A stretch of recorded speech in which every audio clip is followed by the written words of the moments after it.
माजी मंत्री बबनराव घोलप हे शिवसेनेत प्रवेश करणार का असा सवाल उपस्थित होतोय। कारण लोकसभा निवडणुकींपूर्वी शिवबाठाला मोठा धक्का बसणार असल्याची माहिती जय महाराष्ट्र वृत्तवाहिनीला सूत्रांकडून मिळाली आहे। तर संध्याकाळी 4 वाजता वर्षा बंगल्यावर मुख्यमंत्र्यांच्या उपस्थितीत हा प्रवेश होणार असल्याची माहिती मिळते। गेल्या काही दिवसांपासून बबनराव घोलप हे शिवबाठात नाराज असल्याची चर्चा होती। शिर्डीच्या उमेदवारीत डावलल्याने बबनराव घोलप नाराज होते, तर नाराज घोलप यांचा शिवसेनेत प्रवेश होण्याची शक्यता वर्तवण्यात येते। भाऊसाहेब चौधरी यांच्या मध्यस्थीने बबनराव घोलप शिवसेनेत जाणार का असा सवाल उपस्थित होतोय, तशी विश्वसनीय सूत्रांची जय महाराष्ट्र वृत्तवाहिनीला माहिती आहे। तर या संदर्भात अधिकची माहिती देत आहेत आमचे प्रतिनिधी किरण गोटूर। किरण, या संदर्भात अधिकचा तपशील। खरं तर लोकसभा निवडणुकापूर्वी उद्धव ठाकरे गटाला हा एक मोठा धक्का मानला जातोय। कारण बबनराव घोलप हे मोठे नेते होते, वजनदार नेते होते, पण मागच्या काही महिन्यापासून ते हे पक्षामध्ये नाराज होते अशा पद्धतीची परिस्थिती होती। कारण त्यांना शिर्डी लोकसभा मतदारसंघातून जी लोकसभा निवडणूक लढवायची होती, पण तिथे अचानक जे उद्धव ठाकरे यांनी भाऊसाहेब वागचौरेंना देऊन त्यांना तिकीट दिलं आणि त्यानंतर हे खरं तर बबनराव घोलप हे नाराज झाले होते। मध्यंतरी ते मुख्यमंत्री एकनाथ शिंदेची भेट देखील घेऊन आलेले होते।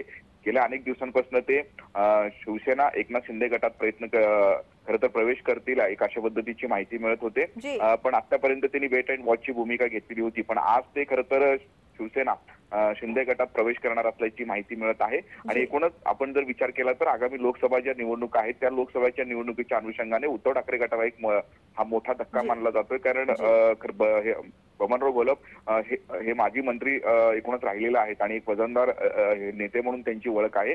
त्यामुळे एकूणच या सगळ्या पार्श्वभूमीवरती आता ते कधी प्रवेश करतात, किती वाजता प्रवेश करतात हे आपल्याला बघणं महत्त्वाचं असणार आहे। जी किरण, पण बबनराव घोलप हे कित्येक दिवसापासून नाराज असल्याच्या चर्चा होत्या, मात्र उद्धव ठाकरेंकडून शिवबाठाकडून त्यांची नाराजी दूर करण्याचा प्रयत्न झाला होता का? खरं तर मध्यंतरी अशा पद्धतीचे प्रयत्न झाले, पण त्या प्रयत्नांना यश जे आहे ते आले नसल्याचं आपल्याला बघायला मिळालं। कारण गेल्या अनेक वर्षांपासून बबनराव घोलप हे शिर्डी लोकसभा मतदारसंघात काम करत होते आणि त्या लोकसभा मतदारसंघाती जबाबदारी येते बबनराव घोलप यांच्यावरती होती।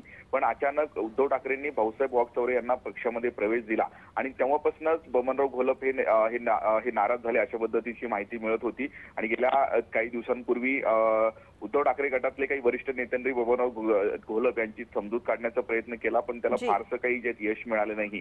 आणि त्यानंतर काही पत्रव्यवहार सुद्धा बबनराव घोलप यांनी उद्धव ठाकरे यांच्या सोबत केले अशा पद्धतीची त्यांनी स्वतः माहिती दिलेली होती। पण त्यानंतर फार काही ते एकूणच पक्षात हे जे राहतील एक अशी परिस्थिती नव्हती आणि त्यांनी अखेर आता निर्णय घेतलेला आहे। शिवसेना एकनाथ शिंदे गटात जाण्याचा त्यांनी निर्णय घेतलेला आहे। गेल्या अनेक महिन्यांपासून ते शिवसेनेमध्ये प्रवेश करतील अशा पद्धतीची माहिती मिळत होते, पण त्यांचा ठोस जो आहे तो निर्णय झालेला नव्हता। पण ते आज प्रवेश करतील अशा पद्धतीचं माहिती आहे, पण नेमकं कुठे आणि किती वाजता प्रवेश करणार धन्यवाद किरण, तुम्ही दिलेल्या माहिती